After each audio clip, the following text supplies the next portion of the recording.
estúdio eu chamo o Pedro Paulo, que é o diretor lá do SOS Professor, para dar início à correção do vestibular UENG 2012. Boa tarde, boa noite já. Pedro Paulo, fique à vontade. Boa noite, Gil. Boa noite, ouvintes da 102, vestibulandos. Vamos dar início à correção da prova com o professor Clayson Melo, falando sobre a redação. Vamos lá, professor. Boa tarde. Boa noite a todos vocês. Boa noite, queridos pré-vestibulando, pós-tensão prova. Vamos começar a falar, então, do querido tema de redação que eu tenho certeza que pegou muita gente. Como sempre, a UENG não costuma talhar ou seguir, ter um critério de segmento a respeito do, vamos falar assim, daquilo que é corrente, está acontecendo agora em determinado momento. A prova dela teve uma mudança na redação, pegou até um assunto que foi interessante, eu vi esse assunto aqui, cheguei a lê-lo. De língua portuguesa com Clayson, professor Clayson, por favor. Pois bem, seres humanos, comecemos então a fazer as devidas demarcações. Mais uma vez, a prova de língua portuguesa não pegou nada exacerbadamente na gramática, mas pedia que o aluno tivesse um pouco de conhecimento para poder usá-la para tirar dúvida a respeito das perguntas em si. Então, na primeira interpretação textual, a questão 1 fazia uma análise total de vai e volta no texto, né? A questão plurissignificativa, a questão de abrangência total, assim. E a 1, a pergunta 1, o gabarito correto seria você marcar a D, a opção mais devida, D de dado. Agora vamos chamar a professora Nilta Azevedo para corrigir a prova de literatura brasileira. Boa noite, dona Nilta. Boa noite, Pepe. Boa noite a todos. Foi uma prova um tanto curiosa para mim. Eu esperava que ela fosse focada realmente na obra, mas foi muito bem elaborada. O aluno que ficou calmo e leu os enunciados com atenção, com certeza fez uma belíssima prova. Eu gostei do enfoque, achei que foi muito interessante eles colocarem a teoria literária para interpretação de uma obra. Física com o professor Eliton Freitas. Boa noite, Eliton. Boa noite, Pedro. Boa noite a todos os ouvintes. A questão 15 é uma questão que trata da parte de eletricidade. Bom, desculpa, tem uma antecipada. Questão 13, desculpa. Ondulatória. A questão, ela tem como opção correta a letra C, apenas o Birajara está correta. A questão 14 é uma questão de mecânica que se refere a um plano inclinado, a uma esfera descendo esse plano inclinado, tendo um movimento uniformemente acelerado, e a opção correta é a letra D. Vou comentar agora as três últimas questões. Sim. Era uma questão de eletromagnetismo, onde falava de motor e gerador, então envolvia campo magnético e espiras, né? Fio enrolado. Letra B de bola. Na questão número 17, havíamos até pensado numa possibilidade do aluno ficar em dúvida entre a B e a D, mas a alternativa correta é a D de dado. E na 18, falamos ontem na aula de véspera sobre miopia, hipermetropia e lentes. A resposta correta é a letra C. São da prova de História com a professora Graziele, e em parceria com a professora Irma, que não pôde vir no rádio, mas deve estar lá ouvindo a gente, né, Grazi? Isso aí. Boa noite, pessoal. Bom, a prova de História, como eu sempre tenho dito na sala de aula, é uma questão de interpretação. Sempre aproveitando os textos, né, que vem antes das questões. Em alguns casos, algumas imagens de quadro também. Normalmente, esses textos e essas imagens sempre nos ajudam a encontrar as respostas, principalmente aquelas questões que a gente fica em dúvida. Então, vamos lá. Questão número 19. O próprio texto em si, ele fala sobre a questão da invasão holandesa. E na parte do meio do texto, tem uma citação bastante interessante, que eu até cheguei a destacar, dizendo o seguinte: o bom Nassau já foi embora, fez-se a revolução. Pensando em invasão holandesa, dá para perceber nesse texto, nesse samba enredo, que não se trata do período de início da colonização, ou seja, na parte final. Com isso, chegamos à conclusão que é a letra D. Matemática. Boa noite, Igor. Boa noite a todos. Bom, prova de matemática, como a gente vem comentando todos os anos, ela segue um padrão, e esse padrão não mudou. A única coisa que eu atento é que todo ano tem uma questão que normalmente é mais difícil, e esse ano não teve. Esse ano todas as questões estavam bem coerentes, fáceis de fazer.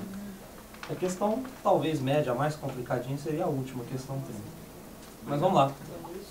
Questão 25. Questão 25 é uma questão de porcentagem, tá? Ela é muito clara. E na questão 25 você teria que fazer o cálculo de porcentagem aí das 11 da manhã até as 13 da manhã, tem uma diferença de valores, é uma simples regra de 3, um cálculo de porcentagem, você resolveu o problema, uma conta só. E agora, com vocês, a correção da prova de Química com a Daniela Toledo. Boa noite, Daniela. Boa noite, Pedro Paulo, os vestibulandos. Bem, vamos lá, né? A prova de Química seguiu a mesma linha que já vem seguindo há anos, com os mesmos estilos de questões.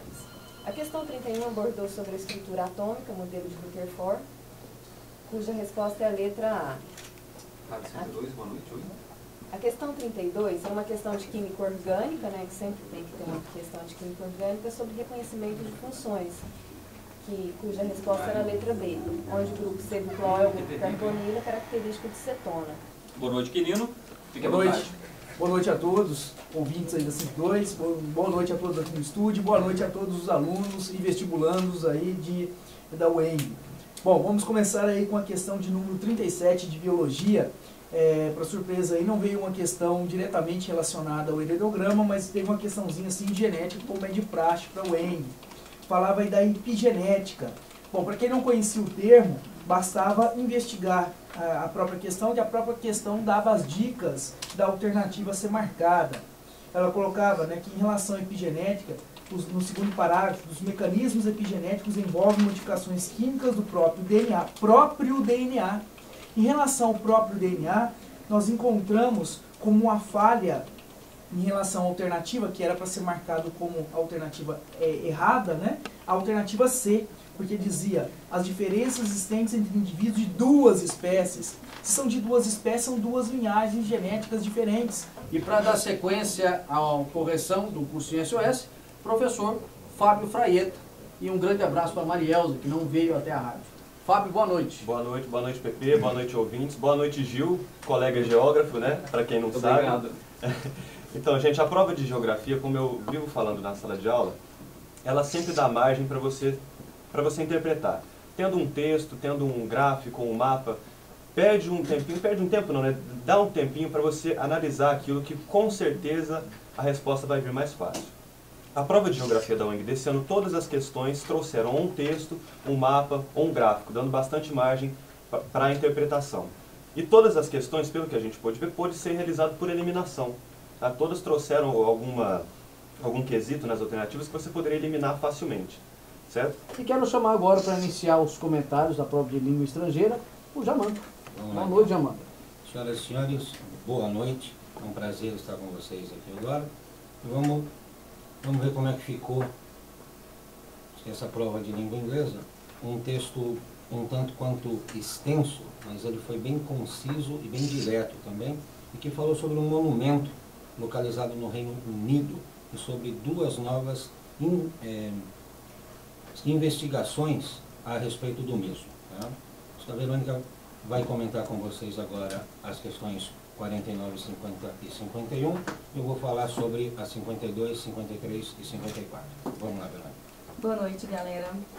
Bom, como nós já havíamos falado, o esquema da prova esteve de acordo com os outros anos. Interpretação de texto, uma questão de gramática e vocabulário. Então, na questão 49, e tem uma frase sobre o arqueólogo Parker Pearson, e tem lá uma das possibilidades da estrutura desse lugar. Então a resposta certa vai ser a letra B, um lugar onde um certo número de pessoas morava. E vamos falar agora com a professora Andréia Braga para corrigir a prova de língua espanhola. Boa noite, Andréia. Boa noite, Pedro Paulo. Boa noite a todos. Bom, vamos lá. Começando com a correção de língua espanhola. Esse ano a UENG trouxe 2 textos em língua espanhola. E os 2 textos abordam o mesmo tema, que é a cúmbia. É um ritmo colombiano, uma dança colombiana. O primeiro texto é um texto mais descritivo e vai explicar exatamente o que é a cúmbia e quais as suas origens. E, de acordo com o texto, é um ritmo descrito como sendo um tipo de dança que é conhecida como a mãe de todos os ritmos. Trata-se de uma dança com influências indígenas, espanholas e africanas, cultivada pela população humilde das praias caribenhas.